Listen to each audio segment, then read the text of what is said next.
Hey, welcome to On the Chain. This is Jeff. You're here with the hodl review. Today we are going to be talking about XRP, but not just any XRP, not Hopium, not FOMO, but we are going to get a little speculative and we want to find out what will happen, or will it happen? Will banks hold XRP? Do banks need XRP to function on the RippleNet platform?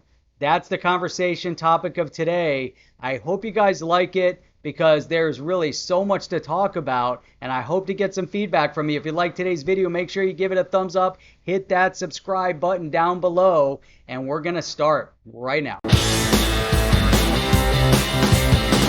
And now, the hodl review with Jeff on the chain.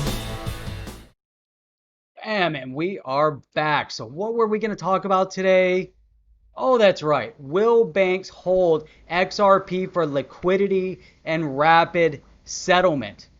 Now, there's so much that goes on in this space, right? There's so many discussions that we've had over the past 2 years of making videos.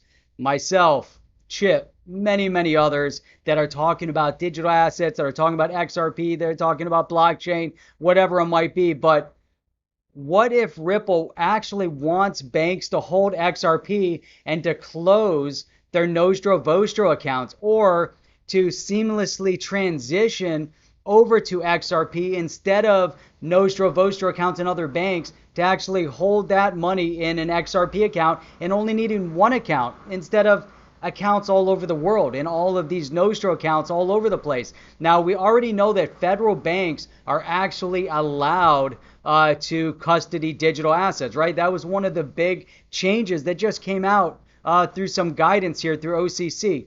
We also know that the federal banks are able to hold the reserves for stable coins. And we touched a little bit about, what if. There's been some David Schwartz discussions on the what ifs of stable coins on XRP. But now, if this were the case, let's say that banks were able to take all of their funds out of these Nostro accounts from around the world and then have one account, maybe in one bank, maybe on one exchange. What would that look like for the bank? Maybe the bank themselves would be holding it. I think this is a very valid discussion to have, because as we transition, it seems to make sense, right? So banks would then hold XRP to work in the ODL, on-demand liquidity, which is a big part of the XRPL through RippleNet. RippleNet building on the XRPL, building the ODL, which is the on-demand liquidity, and RippleNet being the full complete package to transition for remittance payments all over the world. Now, through this technology, there's lots of discussion about the seamless transfer of money across borders in 4 seconds at extremely low cost, but being able to build transparency into the full solution. Now, you start thinking about this, say, okay, ODL, RippleNet, but one of these ideas that I've struggled with now for the past couple years is this idea of these exchanges either being intermediaries, which is seeming how things work right now. Let's say there's an exchange and Bank A has to go through the exchange in order to swap out their fiat, and then it goes through XRP back into fiat at another bank. Now, it's still utilizing all these legacy functionalities. So in order for Bank A to send to the exchange, they still need to use ACH or a Bank Wire. So they have to still go through this legacy platform, and then it's swapped into XRP. Then the XRP moves it. It's all happening instantaneous. But the thing is that the exchange is now holding the bag. They're basically holding this whole transactional occurrence. So Bank A is saying, hey, I'm good for it. But that's, if you look at Zelle is exactly that. Zelle doesn't provide instant settlement. If you look at the US, bank-to-bank transactions, which are instant for the consumer, but Bank A is basically saying, hey, I've got the money. Bank B says, okay, through the software, you've got the money and you're going to send it to me. Great. Okay, well, we're going to put the money in our client's account. You guys send it to us, and it goes through the legacy platform. It might take 24 hours. It might take 48 hours for settlement, whatever it takes, but it's still legacy. Now, utilizing part blockchain, part digital asset, part ODL, and then it doesn't make any sense to me, right? I mean, maybe I'm completely off base and I'm missing something here. Maybe I missed something in this whole transaction. And if you look at it, RippleNet at its core utilizing XRPL, the XRPL has it baked into it exchanges, so it can easily create the exchange into any currency. It's built in, the concept, the technology is there to allow that to happen, but money doesn't miraculously just all of a sudden transition. That's why you need the intermediary. So then, I started thinking, but I would love to get your thoughts on it at this point. Give me some feedback on what you guys are actually thinking about this. Maybe I'm completely off base, right? I mean, I don't know, but I really think that as we get into it, it starts making more sense, right? There was this aha moment. And I was going back and I was reading this article that was written by Marcus Treacher. This was back on September 9th, the title, and it was on Ripple Insights. The title is The Role of Blockchain in Digital Assets and Cross-Border Payments. So I started reading that article, and that's kind of where I said, okay, here's the awakening moment. And here he says, our philosophy, this is a quote from the article, our philosophy is to provide each bank and payment provider with a real-time connection to a global network called RippleNet that rigorously adheres to the ISO 2022 standard, enabling these organizations to send and receive payments on behalf of their customers between each other immediately with finality and transparently, regardless of the amount of money being sent or the currencies that is needed to be sent from and to. So I start looking at this, and this is where I kind of had this aha moment where I said, maybe banks are actually meant to hold the XRP, because if they have XRP and I decide I'm in Bank A and I say Bank A, I need to move money to my client in Bank B or whatever, and I go to my bank and they say, great, they're using RippleNet. I'm like, that's awesome. You can get the money there in 4 seconds. I'm like, that's fantastic. My customer is going to be, or my the person, my vendor, whatever, the person I'm buying from is going to be elated. They can't believe that I'm moving money to them in 4 seconds. This is fantastic. And so I go to my bank, I give them my money. They're like, great, hey, we got your fiat currency. Put it over here. Boom, they send XRP over to Bank B. Bank B's like, holy crap, I got your money. I got the XRP. Boom, here's some fiat currency to their customer.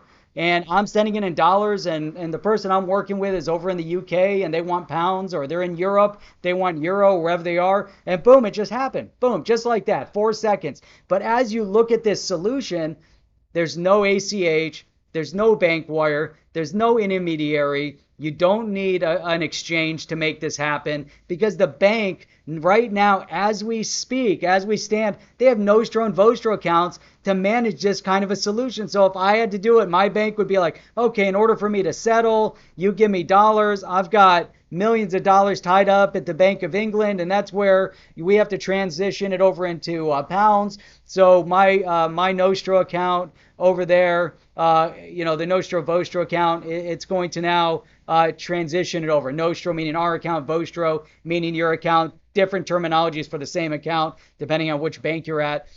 So it's crazy, right? So they're kind of doing that. But now here's the settlement. Immediate. There's no big holdings of millions of dollars at Bank of England and Bank of Tanzania and Bank of Japan and Bank of Mexico and whatever. All these millions of dollars sitting there just waiting for transactions to happen. This is happening in real time. The bank's like, I'm in possession of my $5 million in XRP, and guess what? It's sitting in my account. I'm in control of the wallet, not them. They're not in control of my bank account.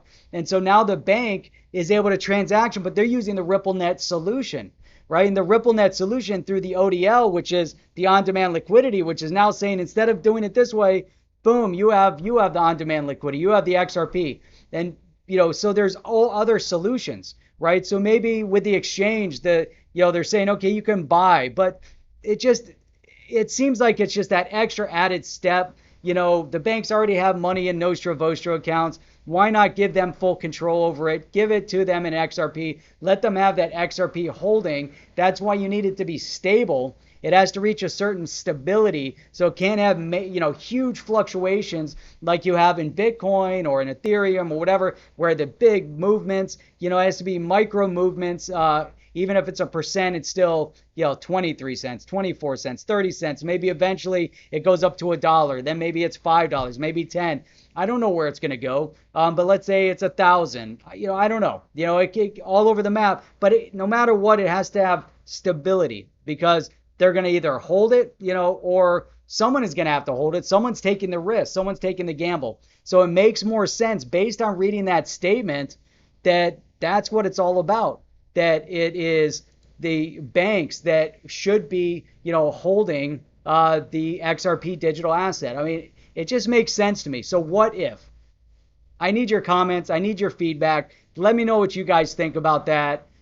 I'm not saying I'm onto something, but it just makes more sense that is how it's supposed to function. Now, just a little on the way out of here, I just wanted to highlight a few things here. One is something called Guava Pay. And I think, I just wanted to highlight these because it's something that I was just introduced to. I think it's kind of cool. Let me show you this on the way out. So I think it's kind of cool. But Guava Pay is limited. Guava Pay limited in Ripple. But here it says, we are proud to announce that Guava Pay is officially a member of RippleNet, Ripple's global payments network, to expand our international coverage. Leveraging RippleNet enables our customers to send and receive money instantly, reliable, and cost effectively. So what does that tell you also? Right? It goes back into that same conversation that they're expanding. It allows them to really expand through this global payment network, but it allows everything to happen instantly. So are they going to hold XRP? I mean, I don't know, if they are, but maybe as a financial institution, as a money change, they work with businesses, they work with individuals, with merchants. I think they're based over in the UK. But here, why is the partnership of Guava Pay Limited and Ripple so important? How will the sides benefit? So here it says, we hope this partnership will provide us with opportunities to expand our network, as well as bring speed and transparency to a traditionally slow and opaque industry. Our primary goal is to touch the domestic payment system in each country, allowing receivers to accept money in their bank account. Thanks to RippleNet, we launched a bank account payment service in Thai bot, connecting with one of the lending banks in Thailand, Siam Commercial Bank. So it's so very, very cool, right? And then this other one here, which is, let me see, hopefully let me see if I'm sharing this. Boom, I am. Okay. So this one is approved, right? And this one is how blockchain is used to solve cross-border payments. This is, it's a blog that was written, when was this date on this? I didn't even see a date on this blog, but I thought it was really cool because how blockchain facilitates the transactions. It goes in what's wrong with the traditional systems. Why is it slow? Why doesn't it work? Why is it expensive to do these transactions? Blockchain, a solution for companies and people who make regular cross-border payments. Secure, quick, cheap, transparent. And this whole thing is just based on why blockchain? Why is it so critical to the cross-border payment space? And this was great. How does it work? And they talk about how you're moving money. And even in this transaction and how they discuss it, Bank A and Bank B, utilizing their escrow, they put it up in escrow, and they're using the smart contract. So the smart contract facilitates moving the money to escrow. When everything hits, then the escrow is released in through the smart contract to Bank B. All the parties are happy. The money's moved. It happens seamlessly. And this is also, again, the concept of utilizing this whole RippleNet solution, which is another reason why I look at it and I'm like, this only makes sense that this is the way it was meant to happen, right? This is the way it was meant to be. It wasn't meant to have all these other intermediaries and all the legacy parts to it, right? Again, let me know what you guys think. Am I completely off base? Am I kind of moving in the right direction, thinking about things, along the right lines? I don't know. Anyhow, this is Jeff. You're here on the HODL Review. We are exclusively on the chain. Join me Saturday mornings at 8 a.m. for a live stream. You guys love that. We love to have you guys on. And Sunday evenings at 8 p.m. we have none other than the Roundtable. And I know we have an exciting guest coming up. I'm not going to announce it yet, on this video, but I will announce it because every Sunday on the roundtable we have an exciting guest. So Saturday mornings I'll announce who our guest is for Sunday. Until next time, again, hit that thumbs up, hit that subscribe button. We appreciate all of you guys, appreciate our subscribers. Hey, down below in the description, I'm putting all my favorite coffees down there as I try them out. All the different whole bean espressos. You guys got to grind them up. Check them out. I love them. There's links to where I get them on Amazon. And actually, when you buy them on Amazon, it helps us a little bit. And then you can also buy us a coffee. Something new that we're checking out. You guys can look, decide. But anyhow, that's it. I think I'm out of here. You guys are awesome. Looking forward to seeing you guys on the next one. And I'm looking for my outro. I don't even know where it is. I think this is it. See ya. Are you down with OTC? Please like, subscribe, and click the bell to be notified when the next video drops.